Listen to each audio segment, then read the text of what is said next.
मायरा को बेगुनाह साबित कर दिया, अभीरा ने लगा लिया है मारे ने खुशी से अपनी मां अभीरा को गले से। फाइनली कोर्ट रूम में अभीरा की जीत का मना जश्न। जी हाँ दोस्तों, ये रिश्ता क्या कहलाता है का आने वाला ट्विस्ट होने वाला है बहुत ही ज़्यादा ज़बरदस्त और बहुत ही इंटरेस्टिंग भी। वेल ये तो आप देख रहे हैं ना कि यहाँ पर दादीसा ने विद्या की बोलती बंद कर दी है, ये कहकर कि तुम कितना भी इसको समझा लो लेकिन ये समझने को तैयार ही नहीं होगी, क्योंकि हर कोई जानता है कि अभी अरमान एक दूसरे के लिए बने, एक दूसरे से प्यार करते हैं, फिर भी इसे कोई बात समझ ही नहीं आती है। तो वहीं क्रिश की बेवकूफ़ी की वजह से ही महर को मायरा का लोकेशन मिलता है और इसी वजह से बेचारी मायरा फंस चुकी है खून के इल्ज़ाम में कि उसने महर की जान ली है। क्योंकि वो छोटी बच्ची है इसीलिए अब उसे बाल सुधार केंद्र में भेजा जाएगा। लेकिन भाई यहाँ पर मायरा ने तो कुछ किया ही नहीं है, तो फिर कैसे बाल सुधार केंद्र में भेजना और ये कैसी सज़ा, क्योंकि इस मासूम सी बच्ची पर तो खुद ही अटैक हो रहा था और अटैकर भी कौन था, महर, जिसने ऑलरेडी इतने खून किए हैं। और वो पिता जो अपनी बेटी के रग रग से वाकिफ़ है, जिसे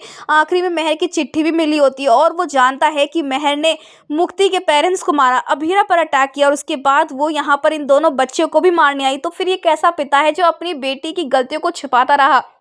और इसी की सज़ा उसे मिली है कि महर आज उनके बीच में नहीं होगी। अगर वो अपनी बेटी को सही वक्त पर रोकते तो आज शायद महर जिंदा होती और उसे किसी सुधार केंद्र में भेजा जाता, क्योंकि वो बिगड़ी हुई थी, वो मेंटली डिस्टर्ब थी और साइको थी और इसी वजह से वो इतने सारे घटिया काम भी कर रही थी। आने वाले ट्विस्ट में दोस्तों आपको देखने को मिलने वाला है कि कैसे अब यहाँ पर महर की मौत का इल्ज़ाम जो बेचारी मायरा पर लगा हुआ है ना, तो ऐसे में अब यहाँ पर अरमान ने मायरा से पूछा होता है कि जो उसने बातें कही है क्या वो वही कोर्ट में पेश करेगी और बस ये साइन कर दे कि उसका केस अरमान यानी उसके पापा लड़ेंगे। लेकिन मायरा नहीं चाहती ऐसा, क्योंकि वो चाहती है कि उसका केस उसकी मां अभीरा लड़े। जहां दूसरी तरफ दोस्तों हम आपको बता दें कि अब अभीरा की जीत में ही मायरा की जीत होने वाली है, क्योंकि अगर अभीरा इस केस को जीतती है तो वो डायरेक्टली अपनी बेटी यानी कि मायरा को इनोसेंट प्रूव कर देगी। लेकिन वहीं जब विद्या को पता चलेगा कि अभीरा ये केस लड़ रही है तो फिर से वो ड्रामा करती हुई नजर आने वाली है। भाई कोई इतना बेशरम कैसे हो सकता है, क्योंकि विद्या ही वो शख्स है जिसने अरमान और अभीरा को अलग किया, उनके बीच में गलतफहमी लाई, ये बात दिखाई कि भाई अरमान कस्टडी ले रहा है, अभीरा कस्टडी ले रही है, अभीरा अरमान से मिलना नहीं चाहती है, अभीरा मुक्ति के साथ है, अरमान मिलना नहीं चाहता है, मायरा को नफरत है, ये सारी बातें जो है फैलाई गई।